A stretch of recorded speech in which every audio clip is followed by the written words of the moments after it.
ಅಮ್ಮ ಸ್ವಲ್ಪ ದಿನದ ಮಟ್ಟಕ್ಕಾದ್ರೂ ಅವಳ ಜೊತೆ ಇದ್ದು ಅಮ್ಮನ ಥರ ಕೇರ್ ಮಾಡಿ.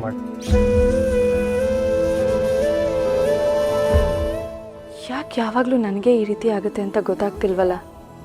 ನನಗೆ ಕೆಲಸ ಸಿಕ್ಕಿದೆ ಅಂತ ಮನೆಯವರೆಲ್ಲ ಖುಷಿಯಾಗಿದ್ದಾರೆ.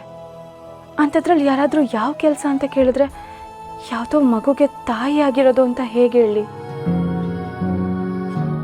ಅಚ್ಚ ಏನೊಬ್ಬಳೇ ನಿಂತ್ಕೊಂಡು ಏನೋ ಡೀಪಾಗಿ ಯೋಚನೆ ಮಾಡ್ತಾ ಇದೀಯಾ? ಏನಿಲ್ಲ, ಕೆಲಸದ ಬಗ್ಗೆ ಯೋಚನೆ ಮಾಡ್ತಿದ್ದೆ. ನೀನು ಕೇಳ್ದಷ್ಟು ದುಡ್ಡು ಕೊಡ್ತೀನಿ, ನೀನು ಏನು ಕೆಲಸ ಮಾಡ್ತೀಯ ಅದನ್ನೇ ಮಾಡ್ಕೊಂಡಿರೋಂಥ ಓಪನ್ ಆಫರ್ ಕೊಟ್ರು ಯಾಕೆ ನನ್ನ ಜೊತೆ ಕೆಲಸ ಮಾಡಲ್ಲ ನೀನು? ಯಾಕೆ ನೀ ಇಷ್ಟೊಂದು ಹಠ? ಚಿರು, ಆ ಕಂಪ್ನಿ ನೀನೊಬ್ಬಂದೇ ಆದರೂ ಅದರಲ್ಲಿ ನಿಮ್ಮ ಅದಕ್ಕೆ ಮುಗ್ ತೂರ್ಸೋದು ನನಗೆ ಸ್ವಲ್ಪನೂ ಇಷ್ಟ ಇಲ್ಲ. ಅದಕ್ಕೆ ಯಾರಂಗೂ ಬೇಡ ಅಂತ ಬೇರೆ ಕಡೆ ಕೆಲಸ ನೋಡ್ಕೊಂಡಿರೋದು. ಮೊದಲಿಂದನೂ ನೀನು ಸ್ವಾಭಿಮಾನಿ ಅಂತ ಗೊತ್ತು ನನಗೆ, ಆದರೆ ಇಷ್ಟೊಂದು ಹಠವಾದಿ ಅಂತ ಗೊತ್ತಿರಲಿಲ್ಲ. ಇಟ್ಸ್ ಓಕೆ, ನಿನಗೆ ಎಲ್ಲಿ ಕೆಲಸ ಮಾಡ್ಬೇಕನ್ಸುತ್ತೋ ಅಲ್ಲೇ ಮಾಡು. ಸರಿ, ಏನು ವಿಷಯ ಬಂದಿದ್ದು? ಅದು ಮೊನ್ನೆಯಿಂದ ನಾನು ಆಫೀಸ್ ವರ್ಕು ಅದು ಇದು ಅಂತ ತುಂಬ ಬ್ಯುಸಿ ಆಗಿಬಿಟ್ಟಿದ್ದೆ. ನಿನ್ನ ಬಗ್ಗೆ ವಿಚಾರಿಸ್ಕೊಳಕ್ಕಾಗಲಿಲ್ವಲ್ಲ, ಅದಕ್ಕೆ ಈಗ ವಿಚಾರಿಸ್ಕೊಂಡು ಹೋಗೋಣ ಅಂತ ಬಂದೆ. ಕೆಲಸ ಎಲ್ಲ ಓಕೆ ತಾನೆ? ಚೆನ್ನಾಗೇ ನಡೀತಿದೆ. ಏನು ಕಂಪ್ನಿ ಅದು? Import and export. ಯಾರು ಓನರು? ವಿರಾಟ್ ಅಂತ. ವಿರಾಟ? ನಾನು ಅವ್ರನ್ನೆಲ್ಲೂ ಮೀಟ್ ಆಗಿಲ್ಲ ಅನ್ಸತ್ತಲ್ಲ. ನೀನು ಅಲ್ಲಿಗೆ ಹೋದ್ಮೇಲೆ ಚೆನ್ನಾಗಿ ಕೆಲಸ ಮಾಡ್ತೀಯ, ಒಳ್ಳೆ ಹೆಸರು ತೊಗೋತೀಯ ಅಂತ ಗೊತ್ತು ನನಗೆ. ಬಟ್ ಸ್ವಲ್ಪ ಟೈಮ್ ಬೇಕಷ್ಟೆ. ನಿನ್ನ ಲೈಫಲ್ಲಾಗಿರೋ ಕಹಿ ಘಟನೆನ ಮರೆತು ಹೊಸ ಜೀವನ ಶುರು ಮಾಡಬೇಕಲ್ಲ. I am so happy for you Achchu. ಇನ್ಯಾವತ್ತೂ ಯಾವುದೇ ಕಾರಣಕ್ಕೂ ಒಬ್ಬಳೆ ಅಂತ ಅನ್ಕೋಬೇಡ. ನಿನ್ನ ಜೊತೆ ಯಾವಾಗಲೂ ನಾನಿರ್ತೀನಿ. ನಿನಗೆ ಏನೇ ಹೆಲ್ಪ್ ಬೇಕಿದ್ರೂ ನನ್ನನ್ನು ಕೇಳಬೇಕು, ಸರಿನಾ? ಸರಿ.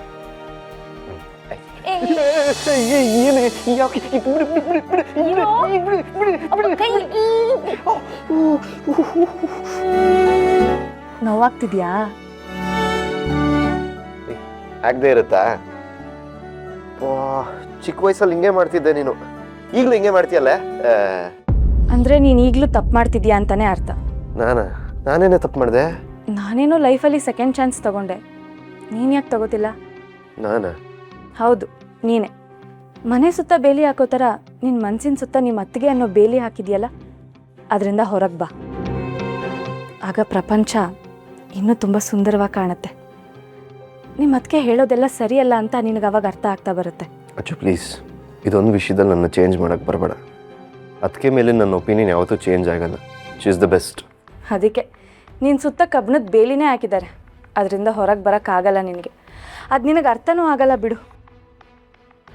ಚಿರು, ನೀನು ಯಾಕೆ ದಿಶಂಗೆ ಸೆಕೆಂಡ್ ಚಾನ್ಸ್ ಕೊಡಬಾರ್ದು? ಅವಾಗ ನೀವಿಬ್ಬರು ಖುಷಿಯಾಗಿರ್ಬೋದು. ಸೆಕೆಂಡ್ ಚಾನ್ಸ್ ತಾನೇ, ಕೊಡೋಣ. ಟೈಮ್ ಬಂದಾಗ ಕೊಡ್ತೀನಿ.